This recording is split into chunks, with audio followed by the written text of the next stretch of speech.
நம்ம ஆல்ரெடி ஒரு கணக்கை வச்சிருப்போம். நம்ம கணக்கை கர்த்தர் இன்க்ரீஸ் பண்ணுகிறார். ஆமென்.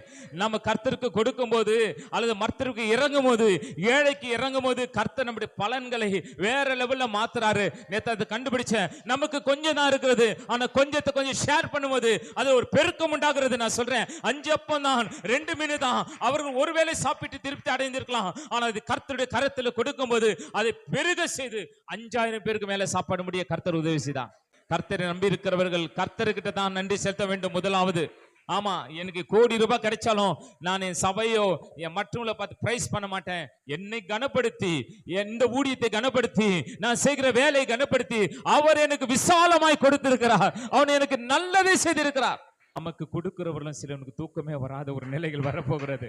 எனக்கு கொடுக்கிற வரலும் அவனுக்கு எப்படியாவது கொடுத்துடணும், எப்படியாவது கொடுத்துடணும். இந்த 20 என்பது 20,000, அந்த 20 என்பது 20 லட்சம், அந்த 20 என்பது 20 கோடி, அந்த 20 என்பது மில்லியன், ட்ரில்லியனா கர்த்தர் மாற்றி தருவாரு.